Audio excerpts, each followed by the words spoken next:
ഇപ്പോൾ ഭയങ്കര വൈറലായിക്കൊണ്ടിരിക്കുന്ന പിസ്താഷ്യൂ കുനാഫ ഉണ്ടല്ലോ, നമ്മുടെ ചോക്ലേറ്റ് ബാർ. ഇപ്പോൾ ദുബൈയിലും നാട്ടിലൊക്കെ ഭയങ്കര വൈറലായിക്കൊണ്ടിരിക്കുന്ന സാധനം കൂടിയിട്ട് ഇത്. അപ്പം ഞാൻ കരുതി എന്തുകൊണ്ട് നമുക്കിത് വെച്ചിട്ട് ഒരു പുഡിങ് ഉണ്ടാക്കി കൊടുന്നിട്ടാ. അപ്പം നമുക്ക് അടിപൊളിയായിട്ടുള്ള പിസ്താഷ്യൂ കുനാഫ പുഡിങ് ഉണ്ടാക്കിയെടുക്കാം. അതിനു വേണ്ടിയിട്ട് ആദ്യം തന്നെ നമ്മുടെ കയ്യിൽ വേണ്ടത് പിസ്തയാട്ട. ഇതിപ്പോൾ എൻ്റെ അടുത്ത് ഉപ്പുള്ള പിസ്തയുള്ളത്. അത് നല്ലപോലെ കഴുകി വൃത്തിയാക്കി തോടൊക്കെ പൊളിച്ച് കഴിഞ്ഞാൽ നല്ല സെറ്റായിട്ട് നമുക്ക് ഉപ്പൊന്നും ഇല്ലാണ്ട് എടുക്കാം. അപ്പോൾ ഞാൻ മുഴുവനായിട്ടും ഇത് തോല് പൊളിച്ചിട്ട് എടുത്തിട്ടുണ്ട് കേട്ടോ. ഇതിപ്പോൾ ഏകദേശം ഒരു 1/4 കിലോ ഉണ്ടാവും. അപ്പോൾ 1/4 കിലോ വാങ്ങിയാൽ ഇത്രയാണ് നമുക്ക് തോടുള്ളതാണെങ്കിൽ ഉണ്ടാവുക. തോടില്ലാത്തതാണെങ്കിൽ ഇതിൽ കൂടുതൽ ഉണ്ടാവും. ഇനി ഒരു മിക്സിൻ്റെ ജാർ എടുത്തിട്ടുണ്ട്. അതിലേക്ക് നമുക്ക് പിസ്ത മുഴുവനായിട്ടും ഇട്ട് കൊടുക്കട്ടോ. എന്നിട്ട് ഇത് നല്ല പോലെ ഒന്ന് അരച്ചെടുക്കുക ചെയ്യേണ്ടത്. അപ്പോൾ ഇതിൽ കുറച്ച് വെള്ളത്തിൻ്റെ അംശം ഉണ്ടായിട്ടുണ്ടല്ലോ, ഞാൻ ജസ്റ്റ് ഒന്ന് ക്രഷ് ചെയ്തിട്ട് എടുത്തിട്ടുണ്ട് ആദ്യം തന്നെ. പിന്നെ ഇതിലേക്കുണ്ടല്ലോ ഞാൻ ഇടുന്നത് ഒന്നിക്കെങ്കിൽ വൈറ്റ് ചോക്ലേറ്റ്, അല്ലെങ്കിൽ ഇതുപോലത്തെ ഒരു തിക്ക് ക്രീം, അല്ലെങ്കിൽ വിപ്പിംഗ് ക്രീം. ഇതിലേതെങ്കിലും ഒന്ന് നിങ്ങൾ എടുത്തിട്ടുണ്ടെങ്കിൽ തിക്ക് ക്രീം ആയിരിക്കും ഏറ്റവും ടേസ്റ്റ് ഉണ്ടാവുക. അതും കൂടും ഇതിലേക്ക് ഇട്ട് കൊടുക്കുക കേട്ടോ. ഏകദേശം ഒരു 1/4 കപ്പൊക്കെ ഉണ്ടാവും കേട്ടോ. ഇത് നിങ്ങൾക്ക് വിപ്പിംഗ് ക്രീം ആണെങ്കിലും 1/4 കപ്പ് എടുക്കുക. അതുപോലെ തന്നെ ഫ്രഷ് ക്രീമും ഉപയോഗിക്കട്ടോ. സാധാരണ ചോക്ലേറ്റ് ബാർ ഉണ്ടാക്കുന്ന സമയത്ത് ഇതിലേക്ക് വൈറ്റ് ചോക്ലേറ്റാണ് ചേർക്കുക. പക്ഷേ ഞാൻ പുഡിംഗ് ആയതുകൊണ്ട് കേട്ടോ വിപ്പിംഗ് ക്രീം ചേർത്തത്. ഇനിയിപ്പോൾ നിങ്ങൾക്ക് വിപ്പിംഗ് ക്രീമും തിക്ക് ക്രീമൊന്നും ഇല്ലെങ്കിൽ നിങ്ങൾക്ക് വേണമെങ്കിൽ വൈറ്റ് ചോക്ലേറ്റ് ചേർക്കാം. എന്നിട്ട് വീണ്ടും ഒന്നും കൂടി ബ്ലെൻഡ് ചെയ്തിട്ട് എടുക്കട്ടോ. ബ്ലെൻഡ് ചെയ്തിട്ട് എടുക്കുമ്പോണ്ടല്ലോ ഈ ഒരു രൂപത്തിലാണ് കിട്ടുക. ഈ ഒരു പാകത്തിന് മതി കേട്ടോ. നമുക്ക് നല്ല ക്രീമി ആയിട്ട് കിട്ടും. ഈ ഒരു രൂപത്തിലായിരിക്കും നമുക്ക് പുഡിങ്ങിന് ഏറ്റവും നല്ലത്. ഈ ഒരു പിസ്തയും ക്രീമും ചേരുമ്പോഴൊരു ടേസ്റ്റ് ഉണ്ടല്ലോ, അത് ഭയങ്കര ടേസ്റ്റ് ആയിട്ടാ. അത് പറയാണ്ടിരിക്കാൻ പറ്റൂല. ഈ പിസ്ത ഫ്ലേവർ ഒട്ടും ഇഷ്ടമില്ലാത്തവർക്കുണ്ടല്ലോ ഇതെന്തായാലും ഇഷ്ടപ്പെടും. ഇനിയിപ്പോൾ ഇതിലേക്ക് നമുക്ക് കുറച്ച് മധുരം വേണം. അതിന് വേണ്ടിയിട്ട് ഞാൻ മിൽക്ക് മെയ്ഡാണ് ചേർക്കുന്നത്. ഒരു 2 ടേബിൾ സ്പൂൺ മിൽക്ക് മെയ്ഡ് മാത്രമായിട്ടാണ് ഞാൻ ചേർക്കുന്നത്. എന്നിട്ട് വീണ്ടും ഒന്നും കൂടി നല്ല പോലെ ഒന്ന് മിക്സ് ആക്കി കൊടുക്കുന്നുണ്ട്. നിങ്ങൾക്ക് ഇതിന് പകരം പൗഡർ ഷുഗർ ഉണ്ടെങ്കിൽ അത് ചേർത്ത് കൊടുക്കാം. അതായാലും കുഴപ്പമൊന്നുമില്ല. പക്ഷേ മിൽക്ക് മെയ്ഡിന് പ്രത്യേക ഒരു ടേസ്റ്റ് ഉണ്ടാവും. പുഡിങ്ങിനായതുകൊണ്ട് കുറച്ച് ലൂസായിട്ടുള്ള രീതിക്ക് ഉണ്ടാക്കിയെടുക്കുക. അധികം തിക്കാവാണ്ട് നോക്കട്ടെ. ഇനിയിപ്പോൾ ഇതിലേക്ക് വേണ്ടത് വർമസല്ലി അല്ലെങ്കിൽ നമ്മളെ കുനാഫ ഡോ. ഞാനിപ്പോൾ നേരിയ രീതിക്കുള്ള വർമസല്ലി എടുത്തത്. പുഡിങ്ങിനായതുകൊണ്ട് തന്നെ ഉണ്ടല്ലോ ഈ ഒരു വർമസല്ലി അടിപൊളി തന്നെയായിരിക്കും കേട്ടോ. കാരണം ഇത് നമ്മൾ ഇതിൽ ചേർക്കുമ്പോൾ തന്നെ കാണുമൊന്നുമില്ല, അത്രക്കും തിന്നായിട്ട് തന്നെ ഉണ്ടാവുക. ഒന്ന് വറുത്തെടുത്താൽ മതി. വറുത്തെടുക്കാൻ വേണ്ടിയിട്ടുണ്ടല്ലോ ഞാൻ ഒരു പാന് വെച്ചിട്ടുണ്ട്. അതിലേക്ക് ഒരു 2 ടേബിൾ സ്പൂൺ ബട്ടർ ചേർത്ത് കൊടുക്കുന്നുണ്ട്. ഇതിപ്പോൾ എൻ്റെ അടുത്ത് ഓൾറെഡി വറുത്ത വർമസല്ലി തന്നെയാണ് ഉള്ളത്. പക്ഷേങ്കിൽ എന്നാലും ഞാൻ ജസ്റ്റ് ഒന്ന് ബട്ടറിൽ ഒന്ന് സോട്ട് ചെയ്തിട്ട് എടുക്കുന്നുണ്ട്. അപ്പോൾ നല്ല പോലെ ജസ്റ്റ് ഒന്ന് ക്രിസ്പി ആയിരിക്കും. അതേസമയം നല്ല ടേസ്റ്റും ഉണ്ടാവും ഈ ഒരു പുഡിങ്ങിന്. നമുക്കുണ്ടല്ലോ ആ വർമസല്ലിന്ന് ഒരു പിടി മാത്രമേ ഞാൻ എടുത്തിനുള്ളൂ. നിങ്ങൾക്കിപ്പോൾ നിങ്ങൾ എത്രയാണോ പുഡിങ് ഉണ്ടാക്കുന്നത് ആ ഒരു രീതിക്ക് എടുക്കാം. 1/2 കിലോ ഒക്കെ ആണെങ്കിലുണ്ടല്ലോ ഒരു 2 പിടിയൊക്കെ എടുക്കട്ടെ. ഞാനിപ്പോൾ അളവ് പറഞ്ഞ് നമ്മളൊരു കയ്യിൽ പിടിക്കുന്ന മാത്രം അത്ര മതി. അതിൽ കൂടുതൽ വർമസല്ലി ചേർക്കണ്ട. കാരണം അധികം ആകുമ്പോണ്ടല്ലോ ഈ ഒരു ക്രീം ഭയങ്കര തിക്കായി പോവും. ഞാനിത് വർമസല്ലി മുഴുവനായിട്ട് നല്ലപോലെ ഒന്ന് സോട്ട് ചെയ്തിട്ട് എടുക്കുന്നുണ്ട്. ഇനിയിപ്പോൾ നമുക്കിത് നമ്മളെ ക്രീമിലേക്ക് ചേർക്കാൻ വേണ്ടത്. ഇനിയിപ്പോൾ നിങ്ങൾ കുനാഫ ഡോ എടുക്കുന്നെങ്കിൽ അതും ഇതേ രീതിക്ക് തന്നെ ചെയ്യുക. സെയിം മെത്തേഡ് ആട്ടോ രണ്ടിനും ചെയ്യേണ്ടത്. എന്നിട്ട് നമ്മൾ എടുത്ത് വെച്ച ക്രീം ഉണ്ടല്ലോ അതിലേക്ക് നമ്മൾ ഈ വർമസല്ലി ഇട്ട് കൊടുക്കുക. എന്നിട്ട് നല്ല പോലെ മിക്സാക്കി എടുക്കുക. മിക്സാക്കുന്ന സമയത്ത് ഈ ഒരു തിക്നെസ്സിലാട്ടോ നമ്മൾ ക്രീം വേണ്ടത്. അഥവാ തിക്നെസ് കൂടിപ്പോയിട്ടുണ്ടെങ്കിൽ നിങ്ങൾക്ക് അതിലേക്ക് വീണ്ടും കുറച്ചും കൂടി വിപ്പിംഗ് ക്രീമോ തിക്ക് ക്രീമോ ചേർത്ത് കൊടുത്താൽ മതി. അപ്പോൾ നല്ല ലൂസായിട്ട് തന്നെ കിട്ടിക്കോളും. അപ്പോൾ നമ്മുടെ പുഡിങ്ങിന് വേണ്ടിയിട്ടുള്ള ഫസ്റ്റ് മിക്സ് ഇവിടെ റെഡി ആയിട്ടുണ്ട്. ഇനിയിപ്പോൾ നമുക്ക് ഇതിലേക്ക് ഒരു ബേസായിട്ട് എന്തെങ്കിലും ഒരു പുഡിങ് കൊടുക്കണം. അതിന് വേണ്ടിയിട്ട് ഞാനിതാ ഒരു ചോക്ലേറ്റ് പുഡിങ് ഉണ്ടാക്കി എടുക്കാമെന്ന് വിചാരിച്ചത്. അപ്പോൾ ഇതാ ഞാൻ ഒരു പാത്രം വെച്ചിട്ടുണ്ട്. അതിലേക്ക് ഇതാ ഒരു 250 ml അളവിൽ പാല് ചേർത്ത് കൊടുക്കുന്നുണ്ട്. പിന്നെ ഒരു 1/4 കപ്പ് അളവിൽ കൊക്കോ പൗഡർ ചേർത്ത് കൊടുക്കുന്നുണ്ട്. ഇതിപ്പോൾ നല്ല ഡാർക്കായിട്ടുള്ള കൊക്കോ പൗഡറാണ്.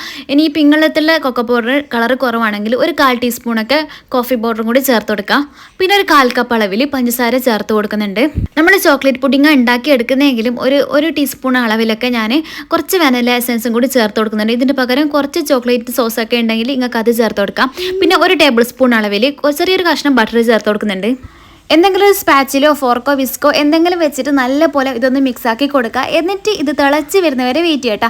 നല്ലപോലെ തിളച്ച് വന്നു കഴിഞ്ഞാൽ ഇതിലേക്ക് കുറച്ച് കോൺഫ്ലോറും അതുപോലെ തന്നെ കുറച്ച് പാലോ അല്ലെങ്കിൽ പച്ചവെള്ളമോ കലക്കിയിട്ട് ഒഴിച്ച് കൊടുക്കണം കേട്ടോ. ഞാനിപ്പോൾ 1.5 ടേബിൾ സ്പൂൺ കോൺഫ്ലോർ എടുത്തിട്ട് അതിലേക്ക് ഒരു 2 ടേബിൾ സ്പൂൺ പച്ചവെള്ളം ചേർത്ത് കൊടുത്തിട്ട് നല്ലപോലെ ഒന്ന് മിക്സാക്കി എടുത്തിട്ടുണ്ട്. നിങ്ങൾക്ക് ഇതിന് പകരമായിട്ട് പാലാ ചേർക്കേണ്ടത്, അല്ലെങ്കിൽ പച്ചവെള്ളം തന്നെ ചേർക്കാം. ഇതിൽ ചൂടായിട്ടുള്ളതൊന്നും ചേർക്കാം കേട്ടോ. ചൂടായിട്ട് ചേർക്കുന്ന സമയത്ത് ഇത് കട്ട കെട്ടിപ്പോവും. എന്നിട്ട് ഡയറക്റ്റ് ആയിട്ട് നമുക്ക് ഈ തിളച്ച് കൊണ്ടിരിക്കുന്ന ചോക്ലേറ്റ് പുഡിങ്ങിൻ്റെ മിക്സിലേക്ക് ഒഴിച്ച് കൊടുക്കുക. എന്നിട്ട് നല്ല പോലെ ഒന്ന് തിക്കായി വരുന്നവരെ വെയിറ്റ് ചെയ്തിട്ടിരിക്കുക കേട്ടോ. അപ്പം നമ്മുടെ ബേസ് ആയിട്ടുള്ള ചോക്ലേറ്റ് പുഡിങ് നല്ലപോലെ തിക്കായി വന്നിട്ടുണ്ട്. ഇനിയിപ്പോൾ ഇതിൻ്റെ ചൂടൊക്കെ ആറിയിട്ട് ഒന്ന് സെറ്റായിട്ട് വരാൻ വേണ്ടിയിട്ട് വെയിറ്റ് ചെയ്യട്ടാ. ഈ ഒരു പുഡിങ്ങിൻ്റെ ലാസ്റ്റ് ലെയറായിട്ട് സെറ്റ് ചെയ്യാൻ പോകുന്നത് ചോക്ലേറ്റ്. അപ്പോൾ നിങ്ങളെ കയ്യിൽ ഏത് ചോക്ലേറ്റാണ് ഉള്ളത് അതെടുക്കുക. ഞാനിപ്പോൾ ഡയറി മിൽക്കിൻ്റെ പീസ എടുത്തത്. ഡയറി മിൽക്കിൻ്റെ ഇതുപോലത്തെ 2 ബാറാട്ടാണ് ഞാൻ എടുത്തത്. നിങ്ങളെ കയ്യിൽ ഇപ്പോൾ ഇതൊന്നും ഇല്ലെങ്കിൽ സാധാ നിങ്ങളെ കയ്യിൽ അമൂലിൻ്റെ ബാർ ഉണ്ടെങ്കിൽ അതെടുക്കുക. അല്ലെങ്കിൽ നിങ്ങൾക്ക് സാധാ നമ്മുടെ നാട്ടിലേക്ക് തൂക്കി വാങ്ങാനൊക്കെ കിട്ടുമല്ലോ മിൽക്ക് ചോക്ലേറ്റിൻ്റെ ബാർ, അത് വേണമെങ്കിലും അങ്ങനെയും എടുക്കട്ടോ. അപ്പോൾ ഞാൻ ഒരു ട്രേ എടുത്ത് വെച്ചിട്ടുണ്ട്. അതിലേക്ക് ആദ്യത്തെ പീസായിട്ട് നമ്മൾ ചോക്ലേറ്റിൻ്റെ പുഡിങ് ചേർത്ത് കൊടുക്കുന്നുണ്ട്. അപ്പോൾ അത്യാവശ്യം ചൂട് തണിഞ്ഞിന്. ഇനിയിപ്പോൾ ഈ ഒരു ട്രേയിൽ ഇരുന്നിട്ട് നമ്മളെ പുഡിങ് നല്ലപോലെ തണിഞ്ഞ് വന്നോളും. അതൊന്ന് സെറ്റായി കഴിഞ്ഞതിന് ശേഷം അതിൻ്റെ മേലേക്ക് നമുക്ക് വീണ്ടും ലെയർ വെക്കാനുണ്ട്. അപ്പോൾ ഇത് ജസ്റ്റ് ഒന്ന് സെറ്റായിട്ട് വരണം കേട്ടോ, കുറച്ചൊന്ന് തിക്കായി വരണം. ചൂടൊക്കെ ആറിയതാണെങ്കിൽ ഇടില്ല, നമുക്ക് ഫ്രിഡ്ജിൽ വെച്ചിട്ട് ജസ്റ്റ് ഒന്ന് സെറ്റാക്കിയിട്ട് എടുക്കാം. എന്നിട്ട് ഇതിൻ്റെ മേലേക്ക് രണ്ടാമത്തെ ലെയറായിട്ട് നമ്മൾ പിസ്താഷ്യൂ കുനാഫ ഉണ്ടല്ലോ അതിൻ്റെ ക്രീമും കൂടി ചേർത്ത് കൊടുക്കട്ടോ. അപ്പോൾ ഈ ഒരു രീതിക്കാണ് ഉള്ളത്. അപ്പോൾ ഞാൻ എല്ലാ ഭാഗത്തും ആദ്യം വെച്ച് കൊടുത്തിട്ട് പിന്നെ ഇത് മുഴുവനായിട്ടും എല്ലാ ഭാഗത്തും ഒന്ന് സ്പ്രെഡ് ചെയ്തിട്ട് എടുക്കുക ചെയ്യേണ്ടത്. പിന്നെ നമ്മൾ ഇതിലേക്ക് കോൺഫ്ലോറിൻ്റെ അളവ് കൂട്ടിയെടുത്താൽ കുറച്ചും കൂടും നല്ല തിക്കായിട്ട് ചോക്ലേറ്റ് പുഡിങ് നമ്മൾ കട്ട് ചെയ്തിട്ട് എടുക്കാൻ പറ്റുന്ന രീതിക്ക് ആവും. പക്ഷേങ്കിൽ കുറച്ചൊന്ന് ക്രീമി ആയിട്ടുള്ള ഈ രീതിക്കായിരിക്കും കേട്ടോ പുഡിങ്ങിന് ടേസ്റ്റ് ഉണ്ടാവുക. ഇനിയിപ്പോൾ നിങ്ങൾക്ക് തീരെ സെറ്റായി കിട്ടുന്നില്ലെങ്കിലുണ്ടല്ലോ കുറച്ച് നേരം ഫ്രീസറിൽ വെച്ചിരുന്ന് കഴിഞ്ഞാൽ നല്ല സെറ്റായിട്ട് കിട്ടും. ഇനിയിപ്പോൾ നമുക്ക് മൂന്നാമത്തെ ലെയറായിട്ട് നമ്മളെ ചോക്ലേറ്റ് ബാറ് ചേർത്ത് കൊടുക്കാം.